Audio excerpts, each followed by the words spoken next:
Are you feeling a little bit all over the place, unsure where to put your focus? Shiny objects all around? In this video, I'm going to help you get clarity with my one-page clarity map. Welcome to my channel. My name is Kaye Putnam. I'm the psychology-driven brand strategist. Been at this for over 10 years now, and I love to talk about all things branding, psychology, and entrepreneurship here on YouTube. Thank you so much for being here. I'm going to share my one-page clarity map, which as of this moment is only available inside of my Brand Clarity Collective, but I knew that I wanted to bring it out and help more of you get clarity, whether you are in my amazing program or not, because this has been monumental for me. I've mentioned this before. I don't know if I have recently. I have never been formally diagnosed, but I believe that I have a lot of ADHD tendencies and executive function stuff that I deal with. So I struggle to stay the path, to stay focused. But I think to some extent, everybody, especially entrepreneurs, we struggle because there's not a clear path to success. We could do a million different things to try to move closer to our goals, but what do we do? And one of the ways that we can do this is through the power of reflection and zooming out and taking a top-down view of our life and our business, because it's all integrated, to figure out what we want to focus on next. And we're going to walk through that here today. I'll share a link in the description below to the PDF of this worksheet that we're working on, so you can download it, print it out. It is my gift to you. I hope you enjoy this exercise together. Okay, like I said, it's here in my Brand Clarity Collective, linked below for you, completely free. And if you are an entrepreneur working on building a brand that resonates with your ideal clients and you struggle with clarity, figuring out who you are, how you want to show up, what you're going to offer, how to shape all of these things so that people actually pay attention and buy what you are selling so that you can serve and impact the way that you're meant to serve and impact, I would love to have you in the Brand Clarity Collective. We have essentially my entire library of brand building curriculum in here, plus the power of a community. We meet on live calls several times a month. There's guest experts. You can get direct feedback from me. It's a really powerful container to be alongside like-minded, ambitious, smart entrepreneurs who are also building their brand, and to apply this psychology-driven brand strategy so that you're not working against the way that our psychology and human nature and our brains actually work, that you're aligning your brand with what people already desire and want. That said, one of the ways that we can get in our own way as an entrepreneur is just jumping from thing to thing to thing like a pretty little butterfly and not really settling in any one direction, so that we don't ever actually get very much done.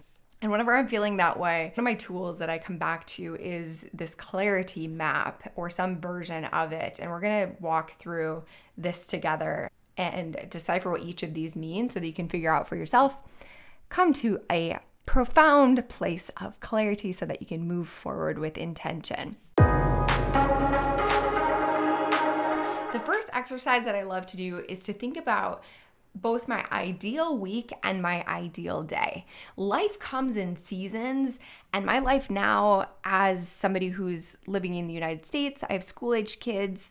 We're doing the whole like swim practice, running practice, chauffeur situation, birthday parties, etc. My kids have a full social life, more full than mine sometimes, and that looks different now than when they were babies or when we were living in Italy and traveling a lot more and so on. So what does your ideal week and your ideal day look like right now? And maybe it's not what it used to be, and that's perfect. What is it right now? The last time that I did this ideal week exercise is I realized that I wanted to spend less time on phone calls. Again, that ADHD tendency or whatever it is in my case, when I have an appointment, even if it's just like one call at 2 p.m., it derails my entire day. So I knew that if I wanted to have creative days like this one, where I'm recording content for you and serving in this way, where I can reach more people than just the one person that I'm on a phone call with, I needed to be really mindful of my time. So as of right now, I don't take calls on Mondays or Fridays. And Wednesdays are pretty light too. So the bulk of my calls with clients or potential clients, students, happen on Tuesdays and Thursdays, which leaves Mondays and Wednesdays for adulting, running errands, creating content, building marketing funnels, doing things that are going to have a long-term impact on my business, or just giving me more time to rest. Honestly, I think that we expect ourselves to be going all of the time, and it's not reasonable. And then similarly, what does your ideal day look like? I think that this exercise gets related a lot, but I felt like without the ideal week, you kind of miss the rhythm and the ebb and flow that happens over multiple days, which is why we do both. If you were to imagine your ideal self, what time do they wake up at? What habits fill their day? What actions are you taking, as James Clear says in his Atomic Habits book, as votes for your desired identity? If you want to be an athlete, when are you working out? If you want to be a great partner, a great mother, parent, what time is blocked off for those incredibly important humans in your life? And so on. So map out your day and make time for all of those things that you say are important to you. It can be a hard reality to say that something is important to us. We value our family, we value our faith, or we value our health. But if we look at our calendar, does it actually reflect it? Our days become our months, become our years. We have to make sure that we're being intentional with our days, because it's going to create our life. Okay. Similar but different, I also like to capture what I call my high leverage habits. These are those things that I just kind of mentioned there in passing or as part of the ideal day. What are the actions, or what are the activities, the habits that you are committed to doing more often? Notice my language there. We are never going to be perfect. Life happens, our energy wanes, things get in the way, but consistency is the magic.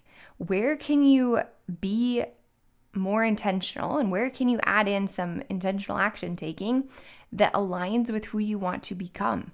I'm in a season in my life where I really focused on health. So a lot of my high leverage habits right now are centered around health. So I am making time to move. I'm hydrating before I'm caffeinating.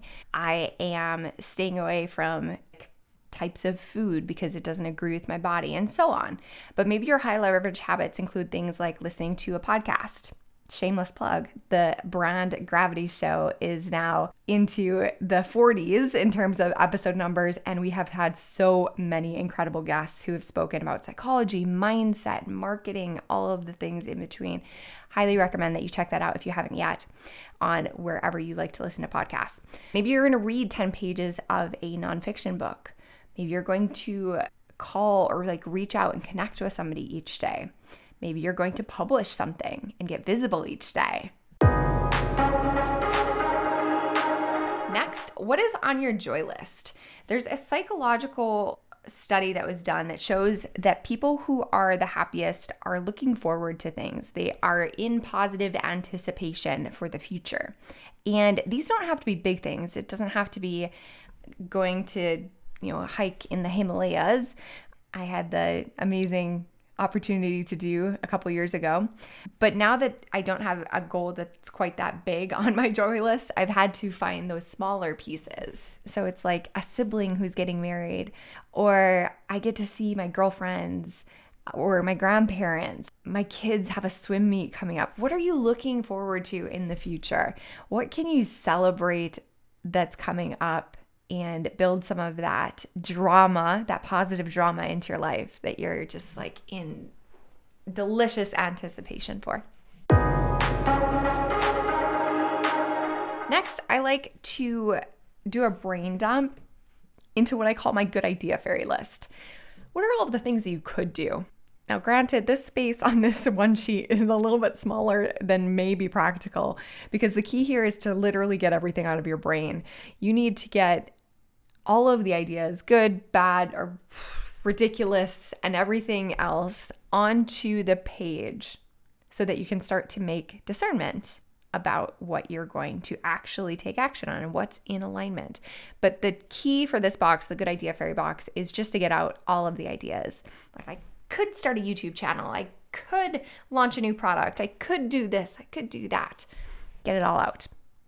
We're going to leave this center box here for the moment where we break out our quarterly objectives and continue around the perimeter. Let's talk about your North Star. If you chose a word of the year, this is a great place to put it and remind yourself of it. If you didn't yet, think about what is the most important theme or the most important intention for you right now in this season. So this isn't something that's going to change from day to day, week to week, or even month to month. What are you focused on in the long term? What is your North Star? What is something that you can use to make decisions against? My word of the year, my North Star for 2023 is amplify. I am in the process and I am committed to amplifying my message and my service and my impact. And if ever I'm wondering if I should do a specific project or a specific thing, I can check it against that word or that theme, that North Star, and ask myself, am I contributing to that? Am I moving closer to it? Or is this a distraction? Next, what support do you have in your back pocket? And I know sometimes entrepreneurship feels super lonely and like we don't have any support. Nobody understands what we're doing or what we're going through, but that simply isn't true. You have support in terms of your mentors from afar, the books that you read, the podcasts that you can listen to, the YouTube channels that you follow. You have family, you have friends, you have people in your life that maybe they're not providing all of the support that you wish that they would, but they're providing some kind of support.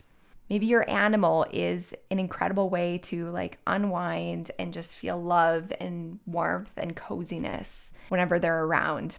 Maybe your support is the structure, like you have a house to live in, you have a roof over your head, you are nourishing your body with food.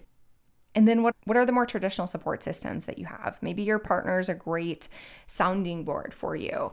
Maybe you have a coach or a mentor. Maybe you have team. Take audit or take stock of all of the ways that you are supported because you are so supported. And oftentimes we just need to recognize that. And if this list is shorter than you like, start to ask yourself, how could I get more support?